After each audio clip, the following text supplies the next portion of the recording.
적당한 기업을 네. 탁월한 가격으로 사자. 이런 말씀하셨어요. 맞아요. 네.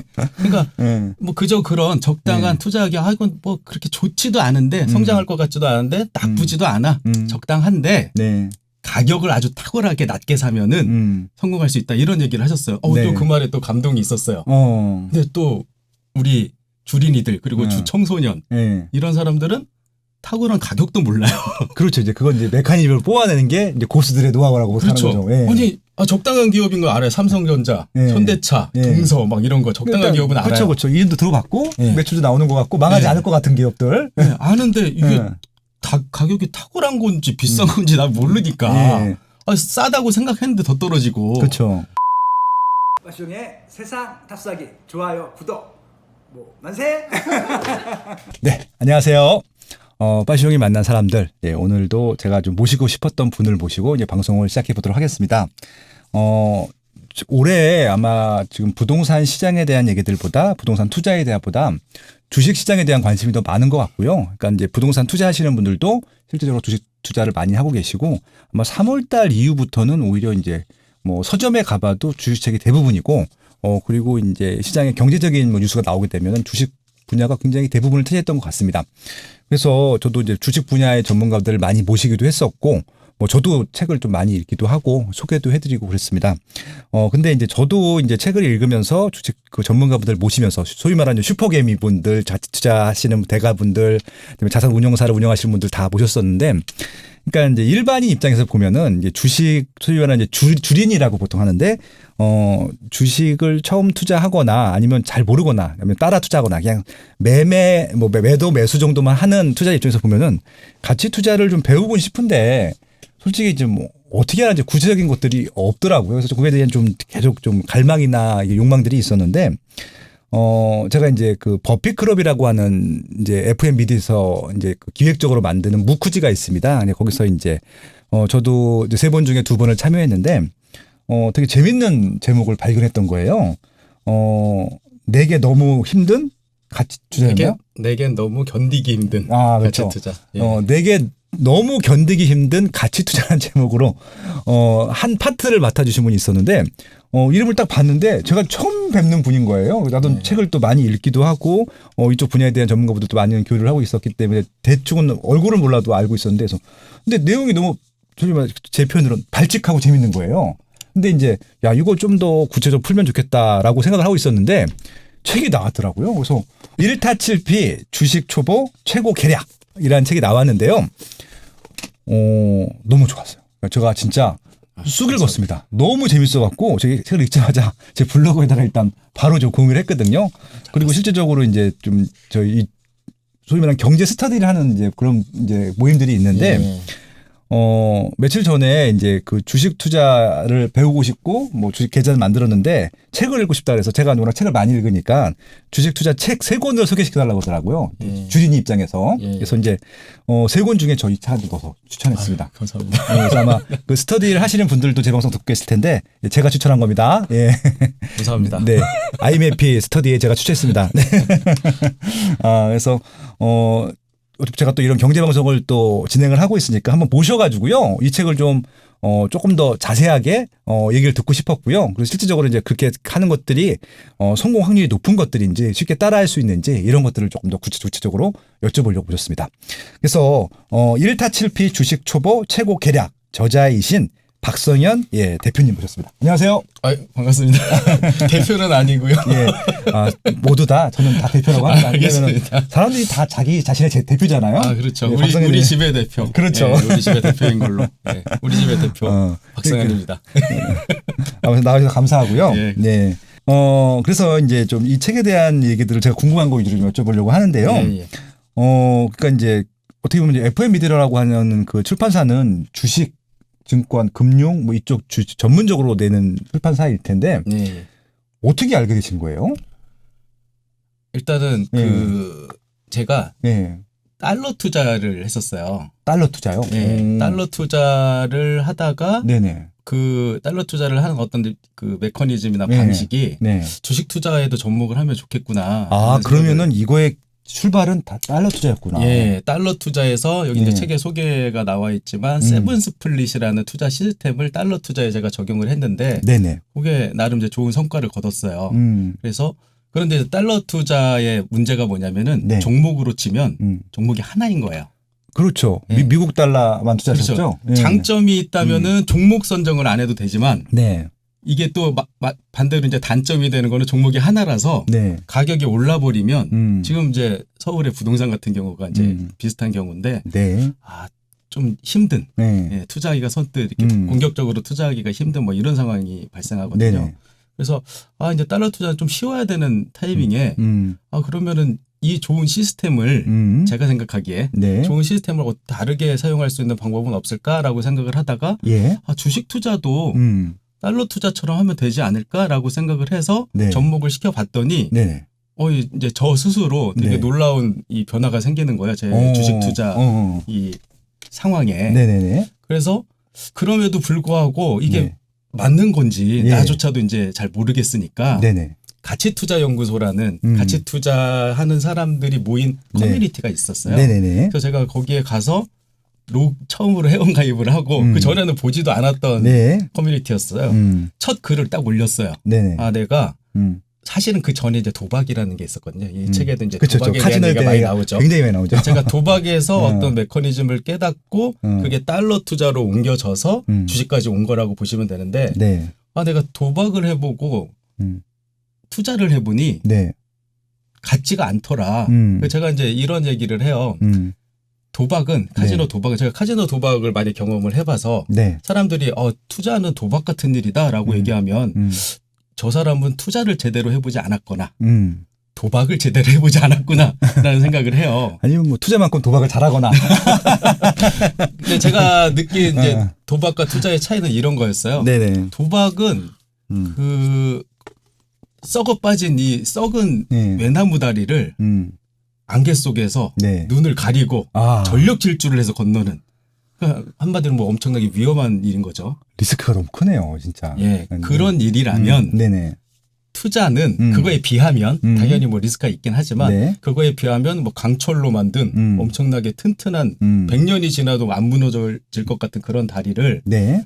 화창한 날에 눈을 부릅뜨고 네. 그것도 천천히 기어서 건너가는 뭐 이런 일이라는 생각이 들더라고요. 야, 이게 좀 속도는 늦지만 굉장히 안전하고 확실히 갈 수 있는 그런 그렇죠. 거네요. 그러니까 예. 도박하고 비교해보면 투자는 엄청나게 예. 안전한데 예. 사람들이 이제 그렇게 하지 않기 때문에 네. 그리고 공포라는 오늘 바로 이제 오늘 촬영하는 어제 저녁에 예, 예, 그 큰일이 글로벌 있었죠. 증시가 그냥 뭐 진짜 예, 그렇네요. 진짜. 이상하게 제가 뭐 그 지난 3월에도 제가 어떤 다른 방송에 출연했는데 제가 무슨 출연만 하면은 폭락이 오더라고요. 신기하게. 출연을 좀 자제해야 될 것 같은데 네. 하여튼 폭락이 왔는데 사람들이 공포를 느낀단 말이죠. 네네. 그런 공포 속에서도 안전하게 할 수 있는 투자를 안전하게 할 수 있는 이런 방법이 충분히 있는데 그걸 이제 모르고 이제 너무 무서워가지고 뭐 손절매를 한다든지 뭐 이런 네. 식으로 많이 하잖아요.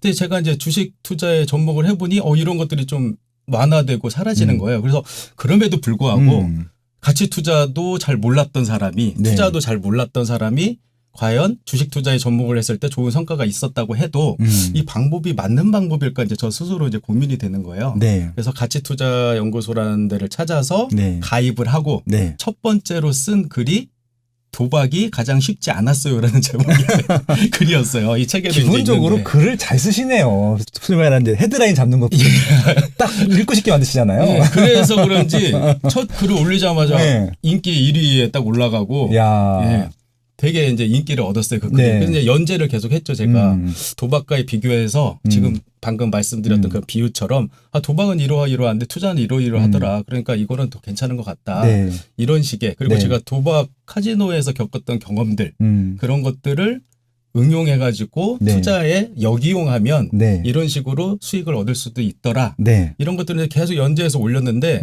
그때 이제 여기 대표님께서 김기호 대표님이시죠? FM 미디어의 대표님께서 음. 저한테 연락을 주셨어요. 네. 이거를 네. 책으로 좀 출판하면 어떻겠느냐. 네.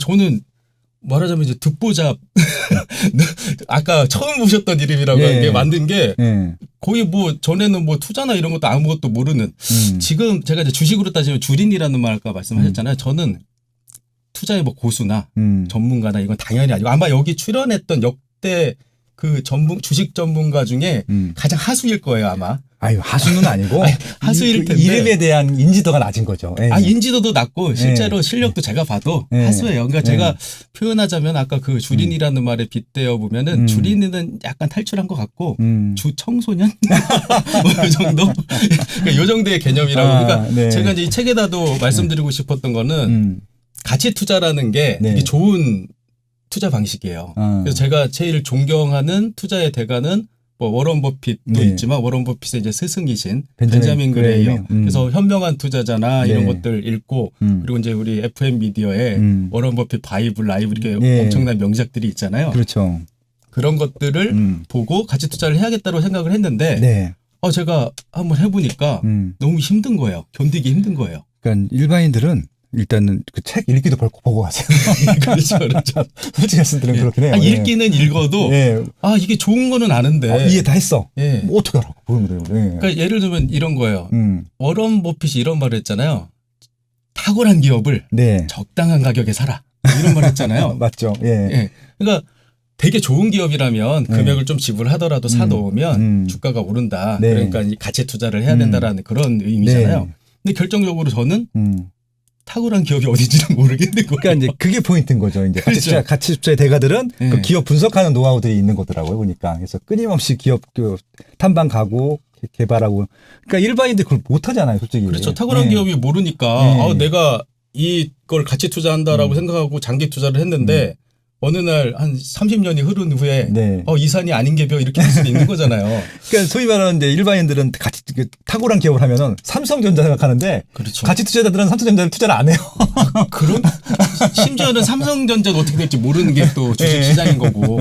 맞아요. 예. 그래서 이거는 나는 가치 투자를 하고는 싶은데 예. 탁월한 기업을 모르겠는데 맞아요, 어떡하지 맞아요. 이거? 예. 라는 생각이 하나 들었고 맞아요. 예. 또 얼마 전에 이제 또 빠성님하고 얘기 나눴던 그 박성진 대표님 제가 예. 박성진 대표님도 글도 좋아하고 그 나오시는 얘기들 많이 네.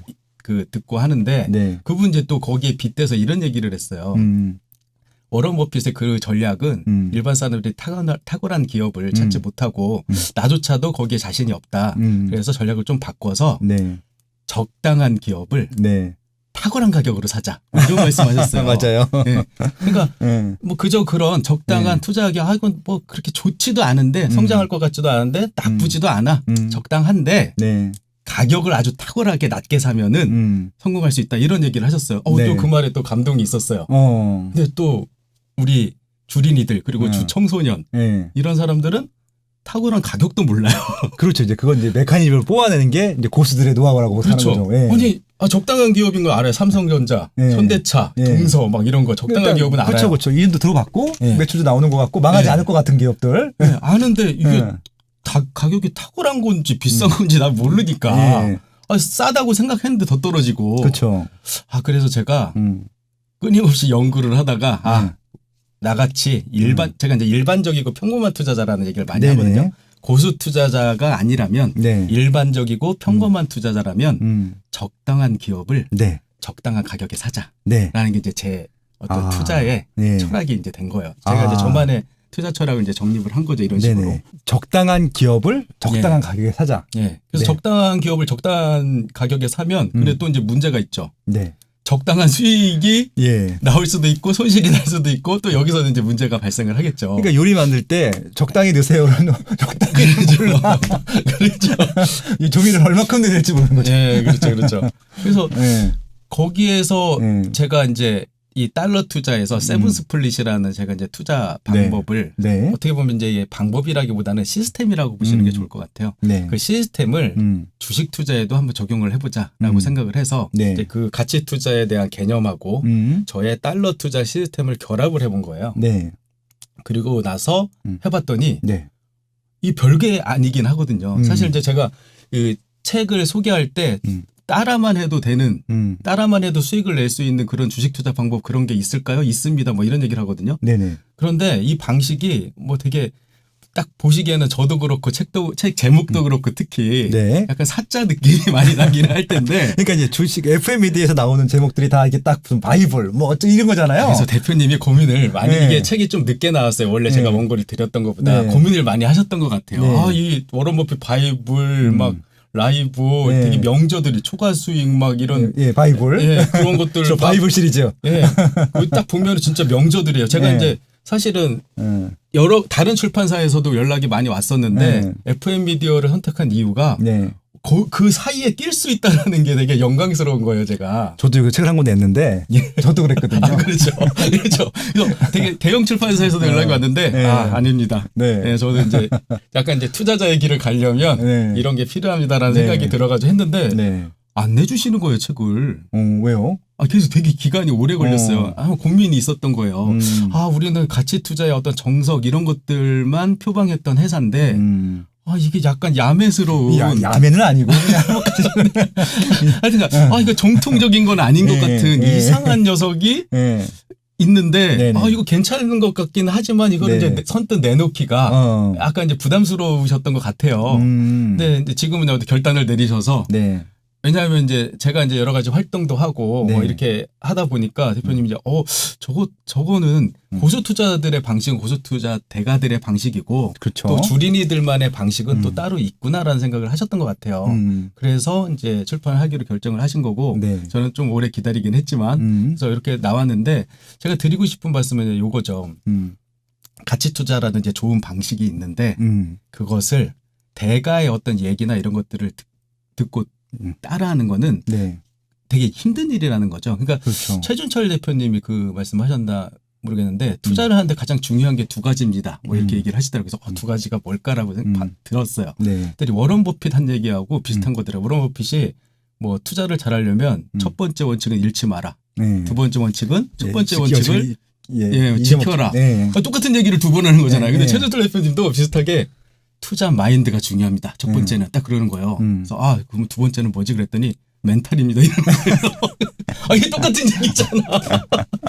그래서 그런 생각을 했어요. 그러니까 책을 많이 읽으시는 분들이죠. 뭐. 네. 그러니까 결국은 지식이 아니라 마음에 투자의 어떤 이 방법이나 성공 그 메커니즘이 들어있다 뭐 이런 얘기를 하시는 건데 이제 저도 네. 공감하는 게 책도 읽고 투자 대가들의 뭐 유튜브나 이런 걸로 책도 그 많이 이제 접하고 요즘 네네. 그렇잖아요.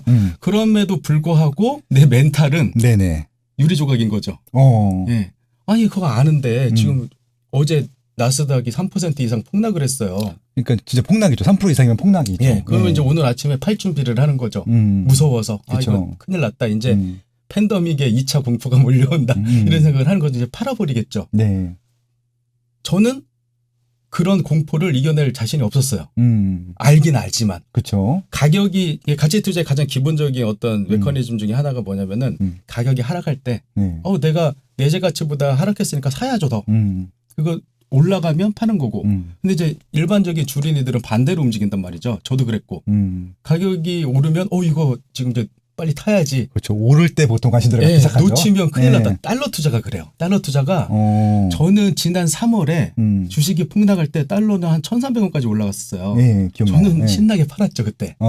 그런데 지금 그때는 막 여기저기서 물어봤어요. 제가 달러 투자를 하는 거 아니까 달러 이제 지금 사는 거 어떻게 생각하냐. 어떻게 그전에는 관심도 없던 사람들이 올라가니까 지금 이제 강남 아파트, 서울 아파트가 그런 시기인 거잖아요. 패닉 바잉이 이제 생기는 거죠. 그런데 코로나가 이제 좀 종료되고 1차 종료 다시 이제 지금 떠오르긴 하지만 네. 종료되고 주가는 다시 오르고 지금 어제자로 아마 거의 신저가를 기록했을 거예요. 달러는. 그렇죠. 지금 1,100원. 예, 지금 1,100 어제 20원대까지 갔다가 오늘 1,130 어제 미국 시장이 폭락을 하면 우리나라 시장 폭락하면 또 원달러 완전히 오르거든요. 반대로 그렇죠. 움직여요, 네, 정확하게. 맞아요. 그러니까 저는 이제 그 우산장수와 집신장수의 어머니라는 전략을 쓰거든요. 이게 경제학적으로 보면 롱숏 전략이라고 하는데 네네. 이게 어떤 개념이냐면은 어떤 어머니가 그 얘기는 아시잖아요. 네. 어머니가 막 걱정하는 거예요, 맨날. 그래서 왜 걱정하냐? 그랬더니 이분이 비 오는 날에는 우리 집신장수 아들이 장사를 못해서 힘들고 또 날이 맑으면 우리 우산장수 아들이 우산을 팔지 못해서 힘들다. 그쵸. 그랬더니 이 사람이 어머니는 좋으시겠어요. 비가 오면 우산을 팔 수 있고 날이 맑으면 집시인이 잘 팔릴 거 아니에요. 그러니까 그 얘기를 듣고 나서 제가 그 전략을 활용한 게 우리나라 주가하고 네. 미국 주가도 가끔 연동되기는 하는데 그렇죠. 우리나라 주가가 오르면은 원달러 환율은 하락해요. 네. 원달러 환율이 다시 이제 상승하면 주가는 하락해요. 그렇죠. 둘 다 갖고 있으면 네. 저가 3월 달에 신나게 달러를 팔았을 때 사람들이 주가가 하락해서 되게 괴로웠잖아요. 저는 가만히 있었어요, 그냥. 그랬더니 저절로 이제 올라오는 거죠. 그렇죠. 그런데 달러는 다 팔고 나서 기다렸더니 또 내려와요. 네.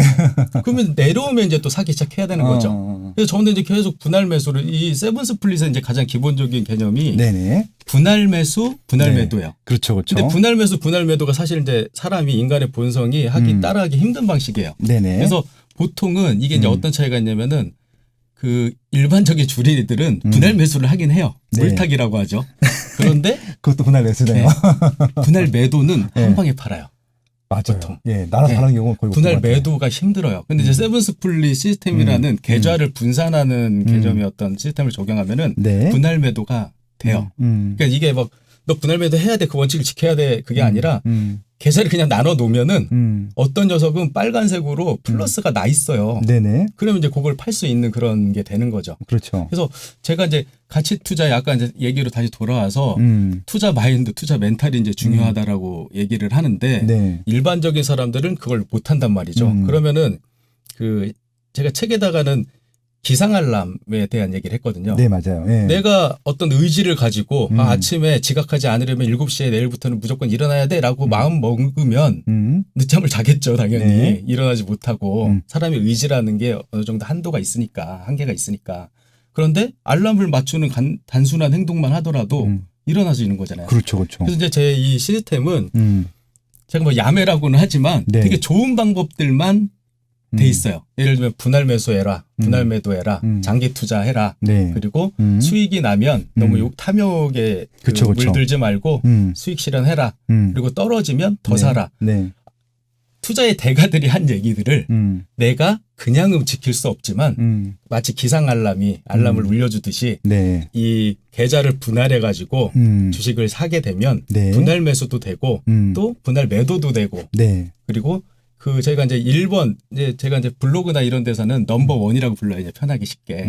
넘버 원은 정통 가치 투자자예요. 네. 그래서 얘가 주식을 사면은 워런 버핏처럼 네네. 장기간 소유하고 네. 기업과 동행하고 정통적인 가치 투자를 해요. 그쵸, 그쵸. 근데 2, 3, 4, 5번은 단타꾼들이죠, 말하자면. 맞아요, 맞아요. 네. 예. 막 사고 팔고 플러스 나면 팔고 마이너스 나면은 가만히 있고 더 사고 막 이런 일들을 막 해요. 네. 그러니까 장기 투자, 가치 투자의 어떤 장점하고 내 본성을 움직이는 그 본성의 욕망에 충실한 네. 투자하고 네. 같이 움직이는 거예요. 그래서 제가 이걸 투자자를 나눈다라는 어떤 얘기를 이제 표현을 했거든요. 투자의 자. 예. 근데 그 투자 자아가 아까 말씀드렸던 것처럼 달러와 주식을 같이 사놓으면 투자 자아가 이렇게 분리가 돼서 일단 두 명으로 분리됐네요. 예, 오늘 같은 날 저는 기쁜 날이죠. 달러가 올랐거든요. 폭락을 했으니까. 예. 주가는 폭락을 하지만 달러는 네. 올라서 저 네. 달러 오늘 아침에 수익 실현하고 왔어요. 야. 예. 오늘 아침에. 예. 제가 이제 그거를 실시간으로 올려요. 블로그에다가 오늘 넘버 원이 달러를 얼마에 샀습니다. 그리고 다음날 넘버 투가 샀습니다. 계속 폭락했겠죠. 그래서 네. 지금 넘버 9까지 왔었어요. 음. 계속 폭락했으니까. 예. 제가 1216원에 처음 들어간 넘버원이 1216원에 샀어요. 예. 그리고 나서 뭐 1100 얼마에 사고 계속 산 거예요. 그냥 떨어질 때마다. 네네. 그러다가 최근에 산 게 1130원? 네, 딱 샀어요. 그래도 네. 1120 한 7원까지 떨어졌다가 네. 근데 이제 제가 이제 거기다도 글을 썼죠. 넘버 한 13까지 준비가 돼 있다. 분할 매수기를 하겠다라는 얘기예요. 네. 그러니까 이게 주식 투자하고 달러 투자는 좀 메커니즘이 약간 다른 게 하방이 존재하지가 않아요. 그러니까 하방이 뚜렷해요. 네. 그 달러는. 왜냐면은 우리나라가 미국이 망하지 않는 이상 원달러 가격 그러니까 달러 가치가 하락하는 게 한계가 있을 거 아니에요. 그렇죠. 뭐 빵원이 될 일은 없고. 그렇죠. 예. 하락하는 게 좀 어느 정도 그래서 하한선이 있겠죠. 역대 가격으로 보면은 최고점하고 최저점하고 최저점이 한 700원 정도? 말도 안 그쵸. 되는 가격이긴 한데 그거의 뭐 IMF 중간이 전이었죠. 예. 예, 그의 중간이 1200원 선이에요. 그러면 저는 이제 되게 간단한 생각을 한 거죠. 제가 달러 투자를 한참 했을 때 제가 1년에 한 300억 정도를 달러 투자를 했는데 아, 딜러셨어요? 아니요. 그러니까 개인 투자자로는 예. 1년 동안 300억 정도면 엄청나게 많잖아요. 그래서 경찰 조사까지 받았었어요. 제가. 달러를 300억 개인으로 네, 샀다고요? 300억 제가 샀어요. 오. 근데 이게 오해를 하시는 갑자기 예. 게 오해를 하시는 게 예. 300억 원이 있어갖고 한 번에 샀으면 당연히 이제 제가 여기서도 예. 되게 저 좀 있는 사람이 이렇게 할 텐데 그게 아니라 예. 거래 금액이라고. 봐요. 거래 금액. 왜냐면은 누적으로. 예, 샀다 팔았다를 했으니까. 오케이. 그러니까 제가 이제 복리의 수익을 노린 거거든요. 그래서 기본적으로 그때 2018년도가 달러 투자하기 되게 좋은 때였어요. 2018년도가. 예, 그때 2018년 1월 1일 날 달러를 사서 그때는 막 지금하고 비슷했어요. 막 1,000원이 깨진다. 사람들이 다 무서워서 달러 사면 어떻게 해라는 때였어요. 근데 제가 봤을 때는 저는 뭐 빅맥 지수라든지 달러 지수라든지 이런 것들 연동해가 좀 분석을 하거든요. 네네. 했더니 너무 싼 거예요 지금. 네네. 그래서 저는 이제 사서 모으기 시작했죠. 샀다 팔았다 하면서 왜냐하면 넘버 원은 장기 투자고 나머지 애들은 계속 샀다 팔았다 할 수 있으니까. 그렇죠. 기본적인 하루 동안 이제 수익률 한 번 넘버 원, 투라고 했잖아요. 투자자 하나가 수익 실현하는 게 평균 0.3%에서 1%밖에 안 됐어요. 네. 그러니까 평균 0.5 정도예요. 네. 그러니까 한 $10,000 정도를 투자를 하면은 3만 원, 5만 원 뭐 이 정도 수익이에요. 근데 그걸 갖다가 계속 복리로 늘려나가니까 이게 엄청나게 커지는 거예요. 그래서 그때 2018년도에 1월 1일 날 달러를 투자를 해서 네. 그리고 12월 31일 날 팔면 네. 시장 수익률이라고 하잖아요. 네. 그게 5.7% 정도였었어요. 그러니까 이게 단순히 그냥 네, 그냥 가만히 놔뒀으면. 네, 네. 저는 거기에 17배를 달성했어요. 샀다 팔았다 해서. 예. 그럼 조금 17배면 얼마입니까 이게? 한 100% 넘을 그러네요. 거예요. 예. 그래서 이제 제가 그걸 이거 되는구나라고 생각해가지고 그 이제 주식 투자로 옮겨진 그런 거라고 보시면 되는데 갑자기 전에 무슨 얘기하다가 아니요. 너무 재밌고 예. 좀 푹 빠지게 됐거든요. 결국은 300억에서 푹 빠지셨거든요. 아니 그게 아니라 지금 이제 그 하는 말씀을 너무 재밌게 잘하세요. 아유, 감사합니다. 근데 원래 이 방송 같은 거 하세요? 저 유튜브 채널도 있기는 하고 그러셨구나. 네, 다른 방송에 좀 많이 출연했던 것도 있기는 해요. 그러셨구나. 그건 뭐 다른 얘기고. 예, 아무튼 예. 예. 그래서 지금 이제 세븐 스프릿 방법을 방문해서 이제 주식 달러 투자를 하셨었는데 2018년도에 예. 어떻게 보면 이제 그때 시장을 가지고 시장 수익률이 5.7%인데 거기에 17배 예. 수익이 나오는 방법들. 그러니까 결국 예. 이것들이 뭐 특별히 운이 좋아서가 아니라 말 그대로 그 타이밍에 대한 것들 그리고 이 장기 투자할 것들과 단기 투자할 것들을 쭉 나누면서 뭐 네. 이렇게 좀 말씀하셨는데 이게 바로 이제 오늘 책에서 설명드릴 세븐 스프릿 시스템이라고 하는데 예, 그 메커니즘인 거죠. 메커니즘이죠. 예. 그래서 이제 2부 때는 요거에 대해서 구체적으로 설명을 드릴 텐데 1부는 지금 일단은 이렇게 지금 투자를 하고 계시고 예, 이런 책으로 내용이 구성되어 있다는 걸 설명드리고 싶어서 지금 말씀을 드리고 있는 겁니다. 예. 예, 그래서 그렇게 해서 그걸 주식으로 적용시키기 시작했다는 것들이잖아요. 예. 그래서 그러면은 이 가치 투자라는 게 네. 좋은 자산을 저는 이제 달러를 좋은 자산이라고 생각을 했고 네. 좋은 자산을 가격이 하락할 때마다 모아서 가격이 상승할 때 팔면 되는 거 되게 간단한 거잖아요. 어떻게 보면. 그쵸. 그래서 그 메커니즘 이제 주식 투자에 응용을 했는데 주식 투자에는 이제 문제가 있었어요. 달러 투자는 제가 그 투자를 하는 분들이 처음 접하면 가장 좋은 거라고 얘기를 해요. 세상에서 가장 쉬운 투자라고 표현을 해요. 네네. 이유가 뭐냐면은 종목 선정을 안 해도 되잖아요. 그렇죠. 예. 물론 엔화, 위안화 이렇게 여러 가지 있는데 제가 경험해 본 결과 우리가 이제 이런 데서 종목 추천 마음대로 하면 안 되잖아요. 해도 돼요 여기는 개인 방송이라서. 아니 종목 추천을 하면 내가 안 되지. 왜냐면은 내가 괜히 추천했다가 누가 이제 손해를 맞아요. 볼 수도 예. 있고. 근데 저는 자신 있게 추천할 수 있는 종목 하나는 달러인 거죠.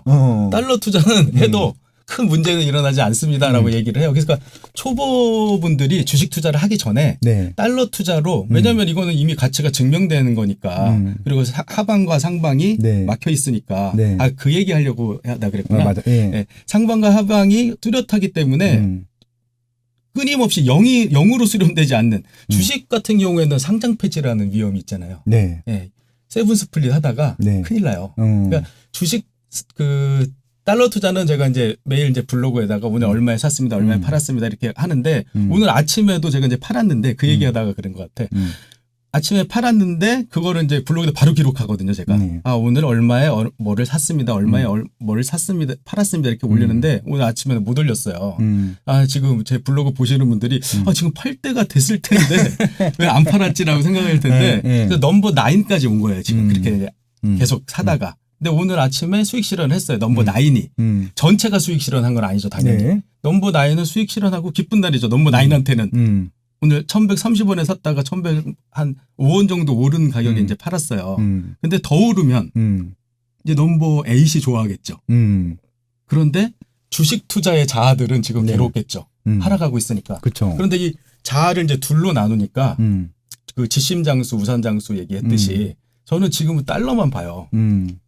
달러가 오르고 있으니까 얘는 알아서 너 가만히 있어봐. 지금 수익 실현해야 돼. 이렇게 하는 거고 또 반대인 날은 지금 계속 최근 한 달 정도 폭락했잖아요. 달러는. 계속 내려왔죠. 네. 그러니까 제가 이제 3프로TV 신과 함께를 매일 듣는데 거기도 네. 달러를 맨날 중계를 해주잖아요. 매일 첫째 주가 달러가 하락했습니다. 지금 제가 한 몇 주 동안 계속 들었거든요. 네. 저는 사실은 네. 신나게 샀어요. 그러니까 야 신나게.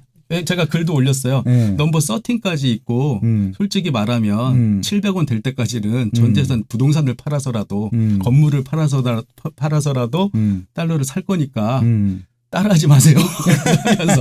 그래서 계속 하방이 저는 뚜렷하다고 미국의 달러가 휴지 조각이 될 정도의 어떤 경기 위기가 오면 아마 우리나라 원화는 더 먼저 휴지 조각이 되어 있지 않을까 생각을 한 거예요. 그렇죠. 그래서 이제 계속 사는데 주식 세븐 스플릿은 세븐을 넘어가는 일이 흔치가 않아요. 얘는 진짜 상장 폐지 위험도 있고 제가 이것도 이제 최근에 사라니까 어제 글을 올린 것 중에 하나가 진도가 상한가를 기록했어요. 진도가 모피 만드는 맞죠? 회사인데 예. 우리나라 제일 큰. 제가 그거가 한 2년 전 정도에 샀는데 우리 박용옥 주식농부 박용옥 유명하신 가치 분이죠. 투자로 유명하신 그분이 지분 공시까지 한 그래서 그때 제가 투자를 할 때까지만 해도 실적이 괜찮았어요. 그래서 이건 뭐 배당도 잘 주고 뭐 우리 박용옥 선생님이 지켜주고 있는 그런 주식인데 뭐 별 문제 있겠어? 이거 세븐 스플릿으로 돌리면 되겠구나라고 생각해가지고 투자를 했는데 실적이 악화가 된 거예요. 마이너스가 갑자기 막 뜬 거예요. 제가 이제 적당한 주식 고르는 팁을 하나 잠깐 말씀드리면은 그 네이버에 종목명을 치고 아래쪽에 아무도 관심 없을 주린이들은 재무 탭이 있어요. 그렇죠. 재무 팁을 딱 해가지고 연간 기준으로 이제 재무제표가 뭐 영업이익 얼마, 영업이익 얼마, ROE 뭐 얼마 이렇게 맞습니다. 나와요. 예. 거기서 제가 그 얘기를 해요. 생명이 아니라면 투자 적당한 기업을 고르는 거는 가능하다 이런 얘기를 하는데 빨간색이 없는 기업은 그냥 적당한 회사라고 봐도 돼요. 근데 거기에 빨간색이 뭐 한두 개라도 있다. 그러면 이제 주린이들은 이건 고수 투자지. 물론 그런 종목 턴어라운드 해가지고 되게 좋은 수익률을 들어갈 수도 있지만 할 수 있는 것들을 파악할 수 있다라고 하면은 그렇죠.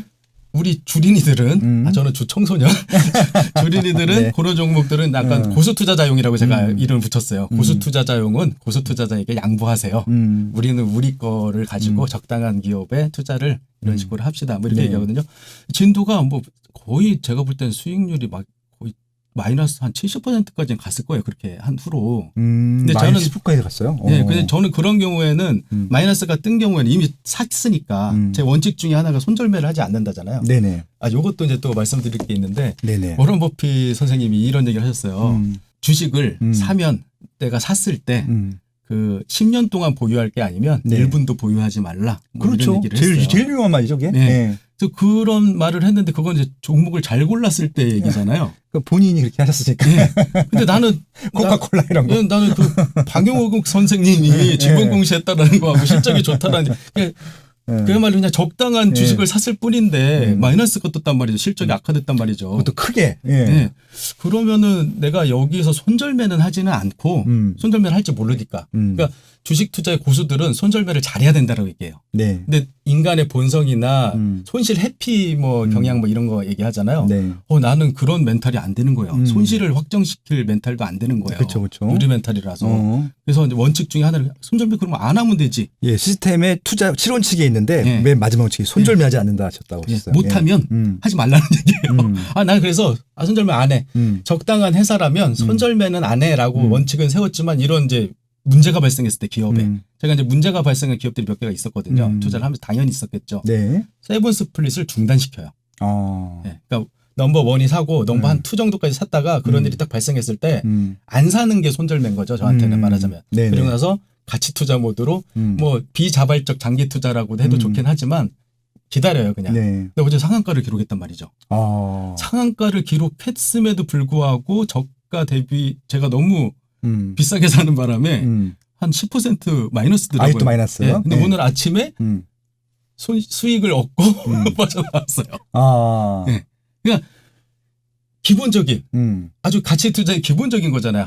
문제가 없을 만한 회사 사서 장기 투자하면 수익을 얻을 수 있다라는. 네. 그렇지만 내가 그걸 버틸 수 있는 힘이 필요한데 진도 같은 경우에 이제 좋은 사례이긴 한데 다른 사례들 같은 경우에 기업에 문제가 없다면 계속 더 사는 거예요. 만약에 진도가 문제가 없이 제가 계속 살 수 있었다면 더 큰 수익을 얻었겠죠. 지금 넘버 7까지 갔다면. 네네. 근데 제가 이제 중단했기 때문에 그냥 약간의 플러스 정도로 투자를 마무리하기는 했지만 그 내가 어느 정도 이제 확신이 있고 기업에 대한 어떤 그 내재 가치가 훼손되지 않는 회사는 계속 싸게 사다 보면 계속 밑에서 이제 수익을 계속 만들어 가면서 장기 투자에 대한 멘탈을 강화시켜 주는 거예요. 네. 이번에 이제 제가 그 책을 내면서 뭐 투자 중에 좀 소개할 만한 사례 없냐라고 말씀하시더라고요. 네. 그래서 이제 현대차 사례를 한번 말씀을 드렸었어요. 어떤 사례인가요? 현대차 같은 경우에 제가 올해 1월에 제가 블로그에 다 기록을 해놓으니까 그렇죠. 그냥 네. 지어내는 얘기는 아닌 네네. 거죠. 1월 1일 날 제가 종목을 고르는 방법 중에 하나인데 저는 백수잖아요. 소장.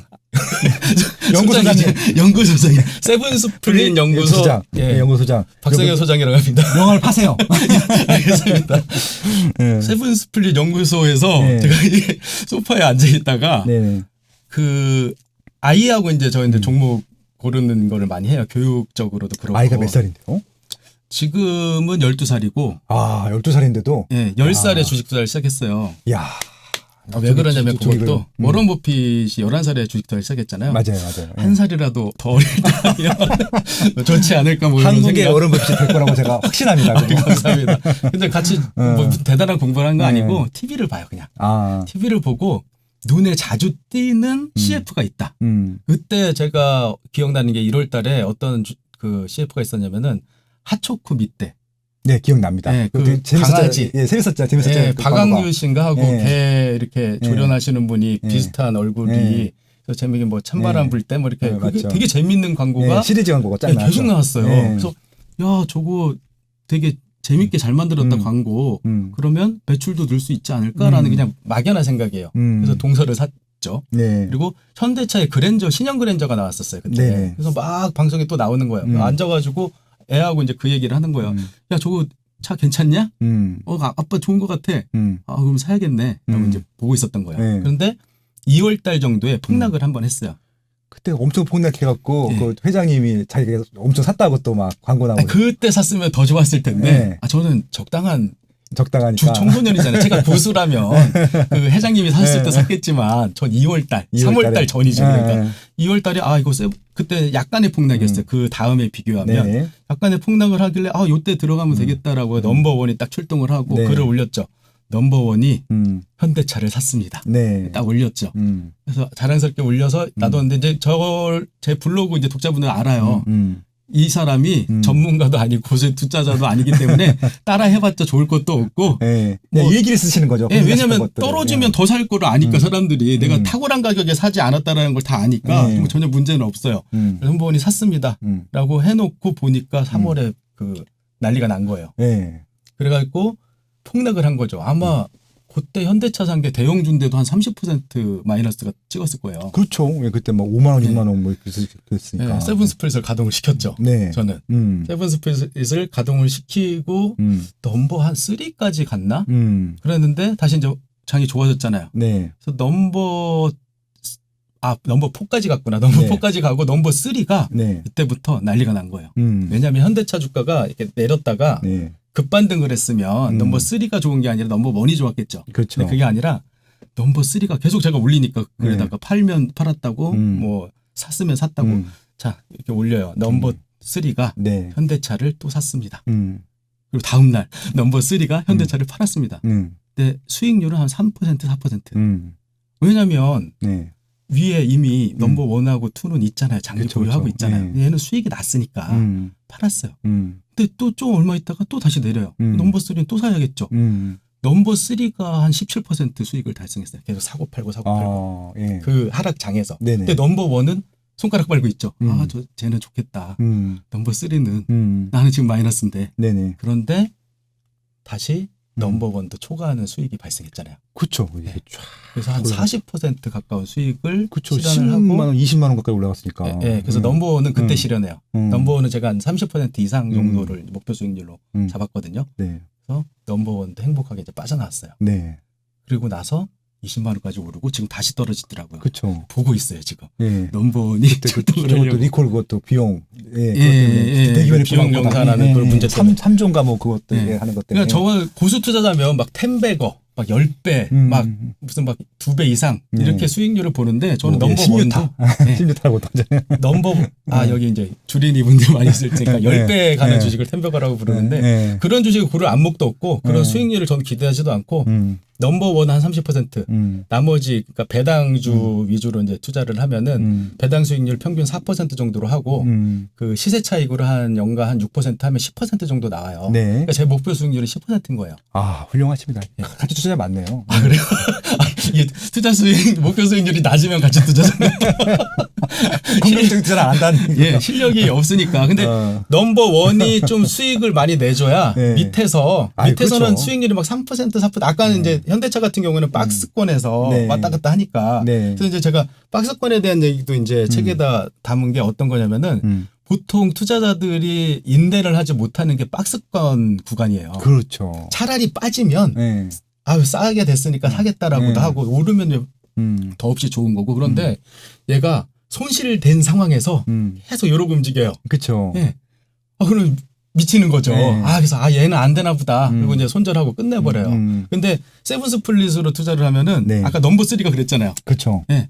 박스권이 너무 재밌고 얘한테는 좋은 장인 거예요. 4%, 3%를 계속 복리로 왔다 갔다 하다 보니까 17% 정도가 수익을 달성한 거예요. 네. 넘버 3는. 네네. 그러니까 가치 투자를 하고 싶지만 내 멘탈이나 투자 마인드가 네. 제대로 돼 있지 않은 분들은 이 기상 알람이 나를 깨워주듯이 이 네. 시스템만 구축해 놔도 이게 자동으로 움직일 수 있는 네. 이런 상황이 되는 거예요. 네. 그래서 이제 제가 이제 이런 부분들을 제가 야매기는 하지만 사람들한테 따라해서도 돼요.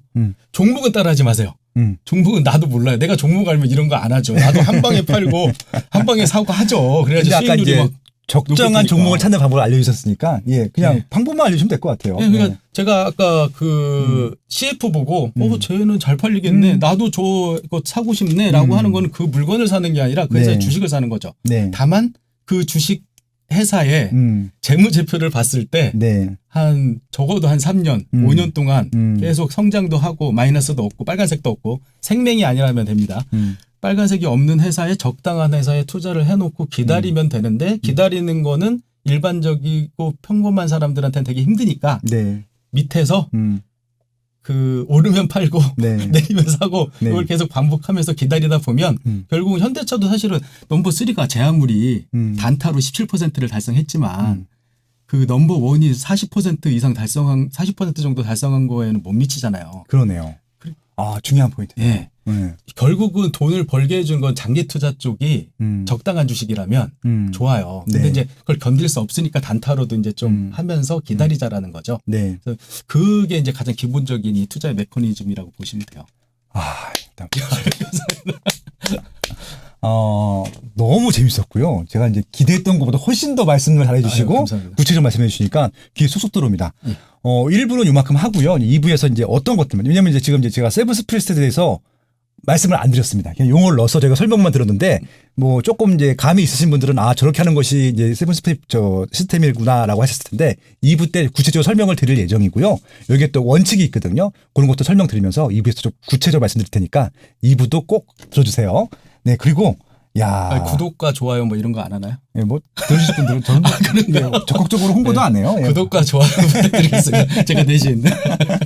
예, 한 30만 명 들으시니까 뭐 됐죠, 뭐. 오, 30만 명이 들으세요? 네네. 30만 명이 보는 거예요, 이거? 예, 그 팟빵은 좀 더 많이 들으시고 유튜브는 알고 있습니다. 예, 한 10,000명에서 30,000명 정도. 저도 보세요. 소장님 예. 팬이고요. 그러셨구나. 예. 그래서 적극적으로 뭐 느리거나 그런 생각은 없어요. 예. 왜냐하면 이제 이게 너무 많아지니까 안티가 생겨요. 그러니까 아무리 좋은 얘기를 해도. PD 수첩에도 좀 출연하시고. 그래서 그냥 저는 저희 방송을 좋아해 주신 분들한테 네. 정말 실질적인 정보만 드리고 싶어요. 예. 좋은 방송입니다. 그래서 좋은 방송에 좋은 내용 소개해 주셔서 너무 감사하고요. 야, 1타 7피 주식 초보 최고 계략. 예, 그런 얘기들이 가득 차 있는 책이니까요. 한번 2부 나오기 전에 책을 먼저 보시면 좋겠습니다. 아마 이 책을 보신 다음에 2부 방송 들으시면요. 이해도가 더 높지 않을까. 네, 그렇게 좀 제안을 드려봅니다. 네, 그럼 잠시 후에 2부 시작하겠습니다.